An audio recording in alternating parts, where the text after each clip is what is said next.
ಓಂ ಶಾಂತಿ. ಮುರಳಿಯ ಮುಖ್ಯ ಜ್ಞಾನ ರತ್ನಗಳು ಹಾಗೂ ಮುಖ್ಯ ಸಾರಾಂಶ. ವಾಣಿ ಡೇಟು 19/11/2025. ಪ್ರಾತಃ ಮುರಳಿ. ನೆನಪಿನ ನೇಣಿನಿಂದ ತುಕ್ಕು ಕರಗಿಸುವ ಪಾಠ. ಮಧುಬನ ಬಾಬ್ದಾದ. ಓಂ ಶಾಂತಿ. ಪ್ರಶ್ನೆ: ಯಾವ ಬಲವು ವಿಕಾರಿ ದೃಷ್ಟಿಯನ್ನು ಕೂಡಲೇ ಪರಿವರ್ತನೆ ಮಾಡುತ್ತದೆ? ಉತ್ತರ: ಜ್ಞಾನದ ಮೂರನೇ ನೇತ್ರದ ಜ್ಞಾನ ದೃಷ್ಟಿ ಬಲ ಬಂದಾಗಲೇ ವಿಕಾರಿ ದೃಷ್ಟಿ ಸಂಪೂರ್ಣ ಅಂತ್ಯವಾಗುತ್ತದೆ. ಏಕೆಂದರೆ ನಾವು ಎಲ್ಲರೂ ಒಬ್ಬ ತಂದೆಯ ಮಕ್ಕಳು, ಪರಸ್ಪರ ಸಹೋದರ ಸಹೋದರಿಯರು ಎಂದು ಬುದ್ಧಿಯಲ್ಲಿ ಇದ್ದಾಗ ವಿಕಾರಕ್ಕೆ ಅವಕಾಶವೇ ಇರುವುದಿಲ್ಲ. ಮುರಳಿಯ ಮುಖ್ಯ ಜ್ಞಾನ ರತ್ನಗಳು. ಈ ಯುಗವೇ ಪುರುಷೋತ್ತಮ ಸಂಗಮ ಯುಗ. ಎತ್ತರದ ಪದವಿ ಪಡೆಯುವ ಕಾಲ.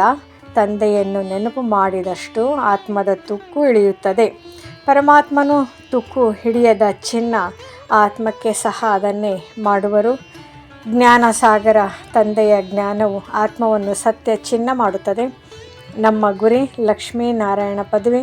ತ್ರಿಮೂರ್ತಿಯಲ್ಲಿ ಬ್ರಹ್ಮರವರ ಮೂಲಕ ದೇವಿ ದೇವತಾ ಧರ್ಮ ಸ್ಥಾಪನಾ.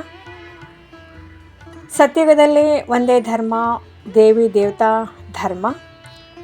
ಈಗ ಆತ್ಮಗಳು ಅಪವಿತ್ರದಿಂದ ಪವಿತ್ರಕ್ಕೆ ಬದಲಾಗುತ್ತಿದೆ. ಈ ಪಾಠಶಾಲೆಯಲ್ಲಿ ನಡವಳಿಕೆ ಸರ್ವಶ್ರೇಷ್ಠವಾಗಿರಬೇಕು. ಆತ್ಮಸ್ಮೃತಿಯಲ್ಲಿ ಇದ್ದರೆ ವಿಕಾರಿ ದೃಷ್ಟಿ ನಾಶ.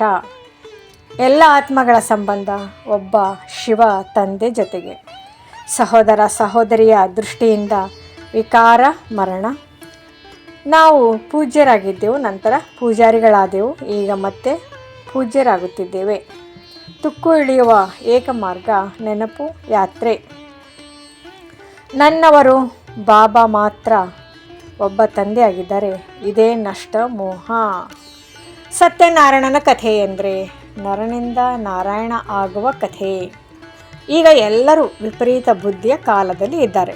ಆದ್ದರಿಂದ ಈ ಜ್ಞಾನ ಅರ್ಥವಾಗದು. ನಮ್ಮದು ಈಶ್ವರ್ಯ ನಿರಾಕಾರ ಮಿಷನ್. ಗೃಹಸ್ಥದಲ್ಲಿ ಇದ್ದರೂ ಧರ್ಮ ನಿಯಮದಲ್ಲಿ ನಡೆಯಬೇಕು. ಮಾಯೆ ಆಲಸ್ಯ ಮತ್ತು ನಿರಾಶೆ ತರಿಸುತ್ತದೆ. ಜಾಗರೂಕತೆ ಬೇಕು. ಜ್ಞಾನ ಮೊಳಕೆಯೇ ಬೆಳೆಸುತ್ತದೆ, ಆದರೆ ನೆನಪೇ ಪವಿತ್ರತೆ ತರಿಸುತ್ತದೆ. ಪರಮಾತ್ಮನು ನಮ್ಮನ್ನು ವಿಶ್ವದ ಮಾಲೀಕರನ್ನಾಗಿ ಮಾಡಲು ಬಂದಿದ್ದಾರೆ. ಚಾರ್ಟ್ ಇಡುವುದು ಅಭಿವೃದ್ಧಿಯ ಕನ್ನಡಿ. ಏಕಾಂತದಲ್ಲಿ ಕುಳಿತು ವಾಹ ಅದೃಷ್ಟವೇ ವಾಹ ಎಂದು ಚಿಂತನೆ ಮಾಡಿದರೆ ಧ್ಯಾನದ ಆಳ ಬರುತ್ತದೆ. ಕಾಮವೇ ಮಹಾಶತ್ರು. ಸೋಲ್ಬಿಟ್ರೆ ಪಶ್ಚಾತ್ತಾಪ ಖಂಡಿತ. ಮುರಳಿಯ ಮುಖ್ಯ ಸಾರಾಂಶ. ಇಂದು ಬಾಬ್ದಾದ ಮುದ್ದಾಗಿ ಹೇಳುತ್ತಿದ್ದಾರೆ, ಮಕ್ಕಳೇ, ನೆನಪು ಎನ್ನುವ ನೇಣು ಹಿಡಿದುಕೊಳ್ಳಿ. ಏಕೆಂದರೆ ನೆನಪಿನಿಂದಲೇ ಆತ್ಮದ ತುಕ್ಕು ಕರಗುತ್ತದೆ.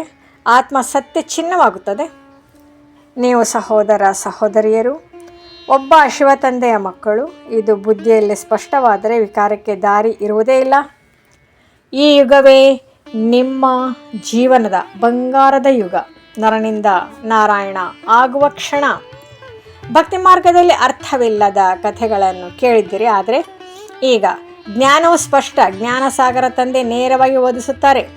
ಮಕ್ಕಳೇ, ನನ್ನನ್ನು ನೆನಪು ಮಾಡಿರಿ, ತುಕ್ಕನ್ನು ಕರಗಿಸಿಕೊಳ್ಳಿ. ಪೂಜ್ಯರಾದ ನಿಮ್ಮ ಮೂಲ ಸ್ಥಿತಿಗೆ ಮರಳಿ ಬನ್ನಿ.